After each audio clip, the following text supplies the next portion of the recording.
بسم الله الرحمن الرحيم الحمد لله رب العالمين والصلاة والسلام على سيد الأنبياء والمرسلين وعلى آله وصحبه أجمعين اللهم صل على سيدنا ومولانا محمد وعلى آل سيدنا ومولانا محمد وبارك وسلم ما بعد.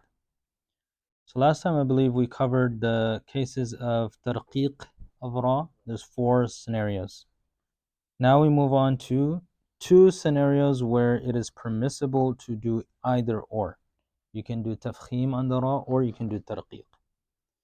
So he says number 1, when the ra has a sukoon, ra sakin, and is preceded by a kasra and followed by a harf musta'ali, and that has a kasra.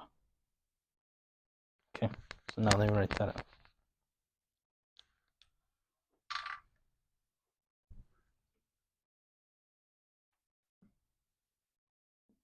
Ra sakin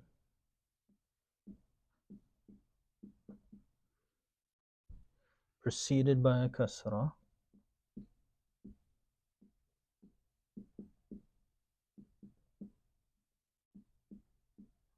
and followed by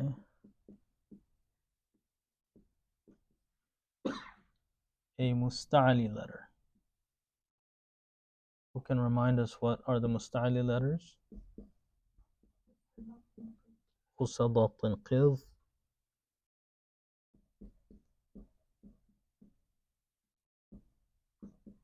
okay. All right. So here he says ra sakin preceded by a kasra, followed by, meaning after the ra sakin, there's a musta'ali letter and that has a kasra. And this is, for instance, firqin.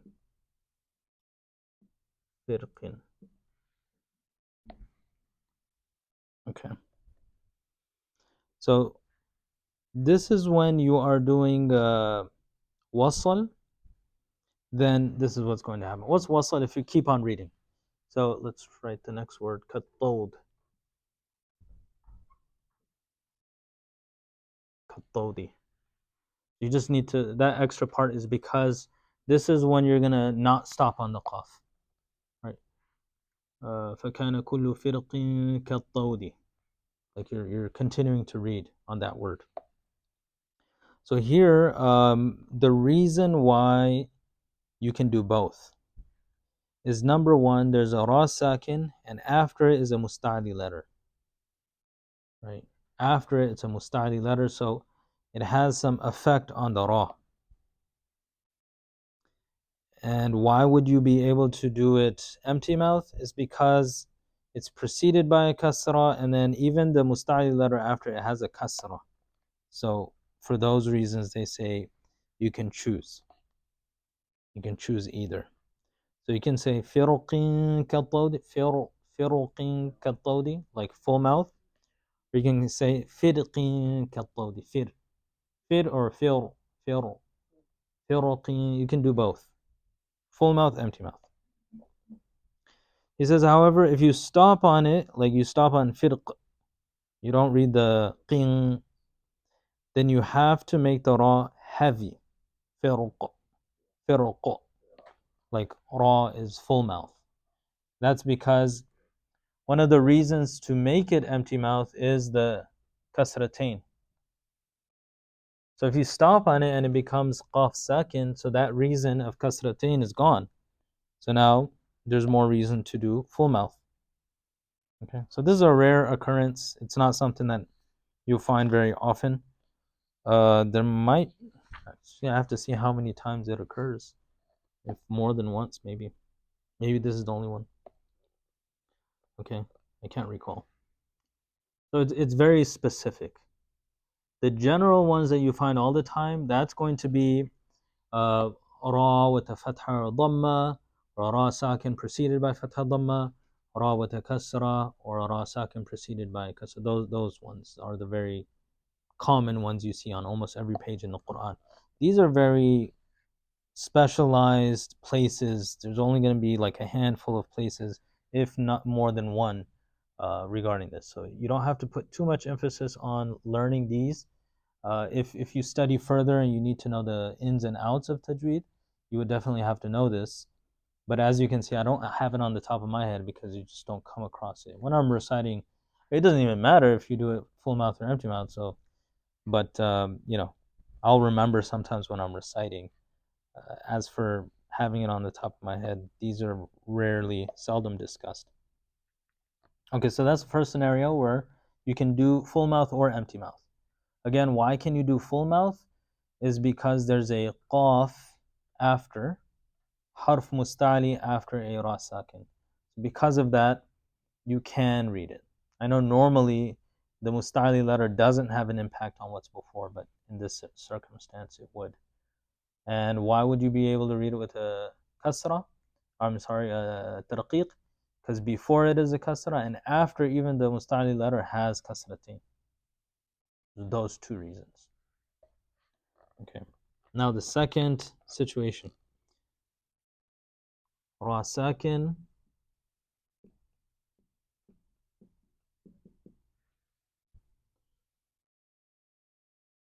preceded by mustali letter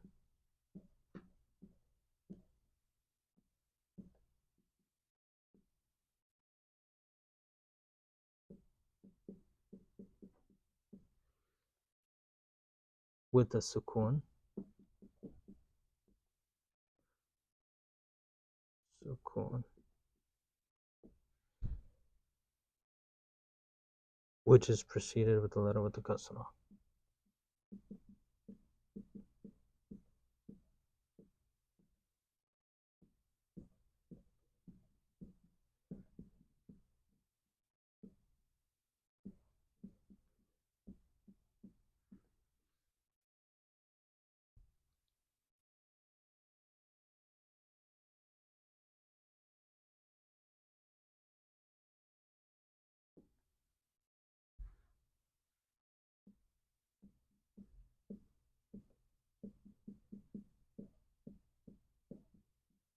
Okay.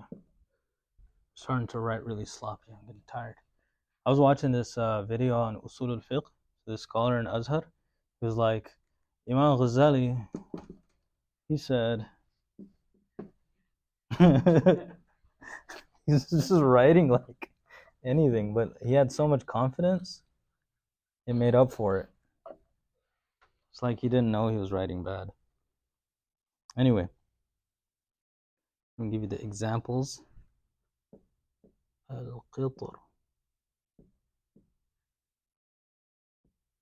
Misr. Okay, so here he is saying the ra has a sukun. So in these instances, you're not going to read this thing. The ra has a sukun. Okay. Before that ra sakin, there is a letter of isti'la. Yes? Oh, they're going to lock us in. Okay, so ra sakin, before it is a heavy letter, musta'li letter. So in the first case, ta, the other one, sad. That is preceded by a letter with a kasra. So in this situation, that qaf or the mim, that the musta'li letter is preceded by a letter with a kasra. Ta is preceded by a qaf kasra. Sad is preceded by mim kasra. And you are stopping on the ra. So you can say misr, misr, or you can say misr, misr. So misr or misr. Al-qitr or al-qitr. So I'm doing musta'li first and then tafkhim first and tarqiq second. So you say al-qitr or al-qitr, misr or misr. Right? Or it's just the tongue is getting like more fat or thinner. Now and then he gives a preference. Imam Ibn al-Jazari preferred tafkhim in this one, Misr. He says you should do tafkhim here. And he prefers tarqiq here. Why? Because the ra here has a fatha and the ra here has a kasra. So even if you stop, you're saying originally that Misr does have a fatha, so I choose to do tafkhim here. Like if I stop on Misr, you'll say Misr. And for Qitr, if he stops there, because Qitr has a kasra, even if he stops there, he'll be like Qitr, Qitr, instead of Qitr. But you can do both. So these are the situations where you can do both. And some of you were asking what the shape of the mouth should be when pronouncing heavier empty ra's. So if you have the book on page 80, this is the shape of the mouth when it is empty mouth, and this is the shape of the mouth when it is full mouth. So if that doesn't inspire you to get the book, I don't know what will. I'm trying to help out Sheikh Ayman. All right, he doesn't need it, but so that is the whole discussion regarding tafkhim, or isti'la, I should say. This has lasted for, I think, a month maybe. So we talked about musta'liya, khusadat qidh, mustafila, everything else. Then we broke it down. The mustafila letters have actually two categories. One category that's always mustafila, meaning empty mouth, and one category that is sometimes musta'li, sometimes mustafila, which is alif, lam, and ra. Then we covered alif really quickly, lam also just one or two rulings. Then ra took some time, but this is the conclusion of ra. Right. So in brief, ra, alif, lam, and ra, sometimes they're full mouth, sometimes not. They're actually more full mouth than not. Because ra, essentially, if there's fatha or dhamma, it's full mouth, kasra, empty mouth. And Allah is the only time in the Quran where you have like full mouth lam, unless you're reading Warsh or something where he has more different places of that. And then alif will just follow the one before. So this concludes the whole musta'li discussion. Now we're coming back to the sifat with the opposites. If you remember, we said sifat. Let me erase what's on the board.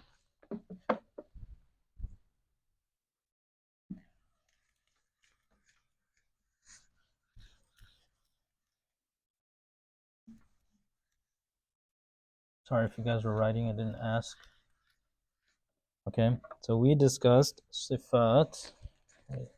Make use of the different colors. Sifat. Okay, then we break these down into two categories. The first one is called mutadadda, and then the second one is called غير mutadadda. Okay. These are the ones that have opposites. These are the ones that don't have opposites. Mutadadda, who can tell me the first pair? Who remembers? Yeah, al-hams and al-jahar. Very good. Slash al-jahar. Okay, pair number two. Ashidda, al-rakhawa, al-bayniyah. And the third category? Al-isti'la and al-istifal. All right, so that is what we have covered so far. We didn't even go into غير متضادة. We're still here. Now we're about to go to the last one in the mutadadda, which is going to be itbaq, al-itbaq, and al-infitah.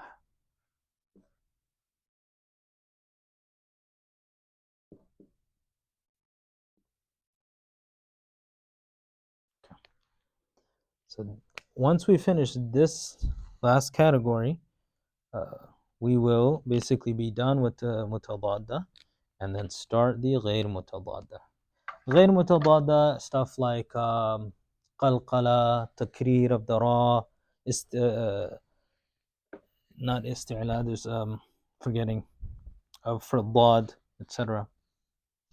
We'll do that. All right. So let's move on to al-itbaq and al-infitah. What is al-itbaq? He says, he breaks it down. He says, Arabic letters according to the confinement of sound between the tongue and the palate.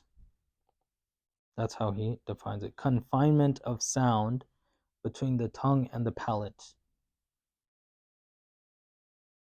So when you're reciting a letter and the sound is coming from your mouth, some letters, they will retain the sound a lot in the mouth.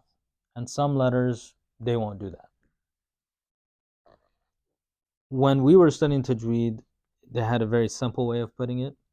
That is, the major portion of the rear end of the tongue goes up. It's like isti'la times 2.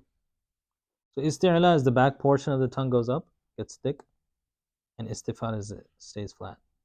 Itbaq is isti'la, but even more so. Like the center of the tongue even goes up with the back. So I'll read what he says here. He says the letters of itbaq, when pronouncing them, sound is confined between the tongue and the upper palate. The tongue and the upper palate, sound is confined in there. When pronouncing these letters, there's so much thickness that the sound stays inside the mouth. In infitah, the opposite, when pronouncing them, sound is not confined between the tongue and the upper palate. Okay, it'll become clear when you know which of the letters they are. So the mutbaqa letters, the letters of itbaq, are only 4. Slad, dad, ta, wa. Right. Slad, dad, ta, wa. So when a person recites these letters, the sound stays between the tongue and the upper palate. It's just a very heavy letter. And in short, it's just heavier isti'la, more isti'la than musta'li letters.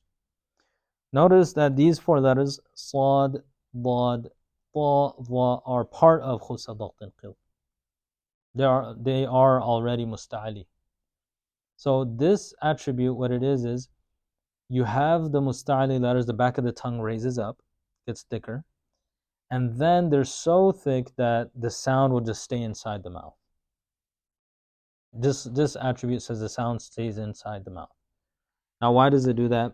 When you say so, it's just like there's such a thickness that the cave of the mouth is pronounced more, like it's made more into like a cave, and the sound stays there. Versus like gha, gha. When you say gha, the back of the tongue does go up, but then the rest of the tongue just stays flat. Like the back is like a hill. Back of the tongue is up, and then the rest of the tongue is gha, gha. Or if you say qa, qa, same thing, qa, qa. Back of the tongue up, the rest of the tongue flat. When you say sa, it's like the middle of the tongue is also getting raised, along with the back. You say ba, ba, middle of the tongue is also raising up. Ba, a little bit more in the middle of the tongue, and wa, wa. So it's an added thickness to the normal isti'la. So you could think of it as a heightened level of isti'la, more isti'la than, it's actually not that, it's called mutbaqa, itbaq. So it's even more full mouth than the other rest of the isti'la letters. And the way he explains it is that, is sound confined between the tongue and the upper palate or not? So here he has a diagram displaying the difference between mutbaqa and isti'la. So he shows here, if a letter has istifal and infitah, the tongue is like flat and then the sound just comes out. Istifal and infitah, meaning like ba, ta, tha, the tongue is flat and the sound just comes straight out. It doesn't like bounce up. If a letter has isti'la but then infitah, meaning it has isti'la but it doesn't have itbaq, like ghain, qaf, those letters, what happens is the tongue is big on the back, but then flat later on. Here's the image. Tongue is big in the back and then flat later on. So it does bounce up into the cave of the mouth, then it comes out from there. But then if you have a letter that's isti'la and itbaq, which is going to be sad, dad, ta, dha, the whole tongue is getting thicker. So the back is up and then the center is also up. It's just like there's no place for it to actually exit. I mean, there's some like gaps here and there, but all the sound is just staying inside the mouth there. So see, notice the other letters, ghain and qaf, the back is up, but then the tip of the tongue is like lower. Here the back is up and that center of the tongue is up. So the cave is pronounced more. That cave in your mouth is even greater. So that's what this sifa is. It's not too difficult to understand. So he says, if you have an isti'la letter and you have the thickness like the entire tongue going up, those are 4 letters, sad, dad, ta, dha, the mutbaqa letters. Then you have isti'la letters that don't have itbaq, those are just 3, ghain, kha, and qaf. When you say gha, kha, qa, the tip of the tongue, the front portion of the tongue is not changing, just the back is going up. When you say sa, ba, ta, wa, more of the forward part of the tongue is going up too. And that's what this sifa is. Okay. So that's basically it. For instance, he says damir, ba.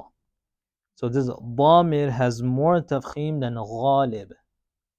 Ghalib, ba is more. There's more tafkhim, naturally more tafkhim there.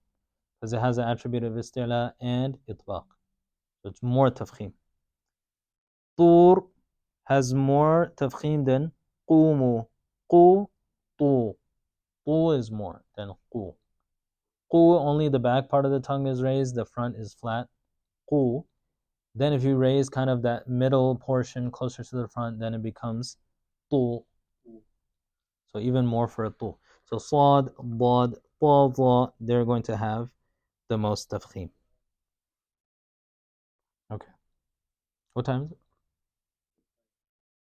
56. Now what I'll do is I'll list out the sifat غير متضادة, and then we will leave it at that. I'll briefly explain them. I won't really go into it. And then from next week, we go into the غير متضادة. Let's see, where does he discuss this? Go back a little bit.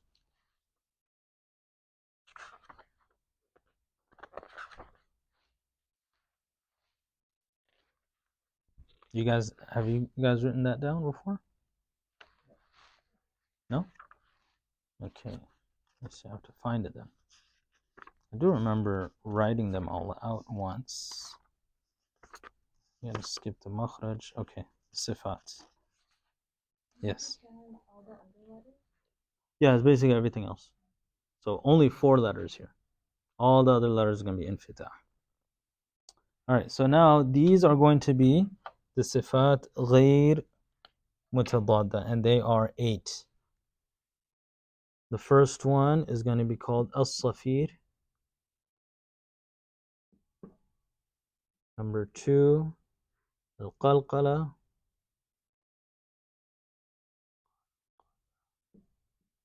Number 3, al-Lin. Number 4, al-Inhiraf. Number 5, al-Takrir. Number 6, al-Tafashi. Number 7, al-Istitala.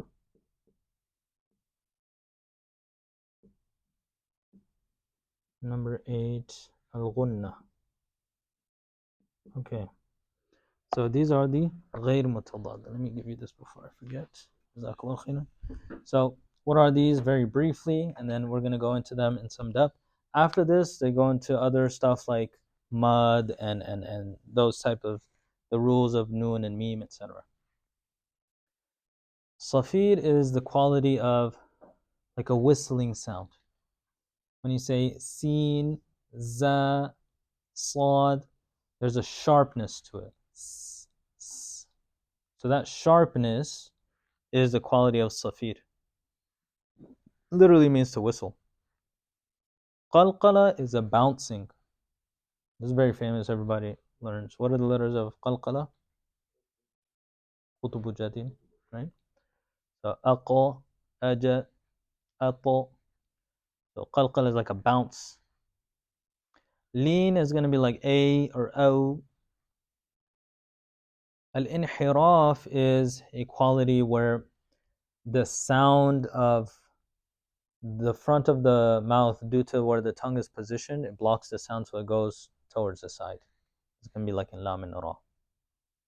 When you say l, your sound comes from the sides. It can't come from the front. When you say ra, also the sound comes directly from the center, because that part opens up. Takreer is the quality in the ra that allows the ra, if you wanted to pronounce it with rolling, like arr. That is the quality of takreer. You're only allowed once to do that. Like you're not supposed to roll it. Like alhamdulillahi rabbil alamin. That's too much. It's just one ra, ra. So that is takreer. At-tafashi is the sound of sheen when it fills the mouth. Shh. So shh. You should fill the mouth. That's what tafashi is. Al-istitala is in dad. When the dad is pronounced, the tip of the tongue, that it's a kind of a difficult sifa. The tongue starts moving forward. The tip of the tongue starts moving forward when you say dad. So when you say wala, because the air is causing a bubble in your mouth, that air bubble is slowly pushing the tip of the tongue forward. So you cannot hold a dad sakin for too long. Like if you say wala, you're not supposed to be able to hold it forever. Is because there's slowly air is filling up in the middle of the mouth and causing a balloon, and the front of the tongue is getting pushed because of that balloon. So that pushing of the front tongue is called istitala. And al-ghunna, al-ghunna is, when you hold on to the noon or meme, and then the nose comes into play. So these are the sifat غير متضادة, which we are going to start now. You guys, these don't have acronyms. Well, actually they do, قطب جد, but some of them is just like sin, swad, za, o, a, lam, ra, ra, sheen, dad, and noon, meme, and the other ghunna aspects.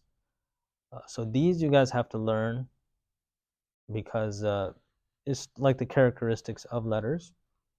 In reality, the major aspect is practicality. Are you reading like that or not? But if you want to be a student of Tajweed and really understand Tajweed and possibly teach it later on, of course you're going to need to know the terms, inshallah. So this is the next section that we're heading into. We have not covered this yet. We're going to get into that, and then after. This is like the major aspects of Tajweed. Then there's still more, but we'll slowly get into that, inshallah. So we're going to pause here. وصلى الله تبارك وتعالى على خير خلقه محمد وعلى آله وصحبه أجمعين برحمتك يا أرحم الراحمين. السلام عليكم ورحمة الله وبركاته.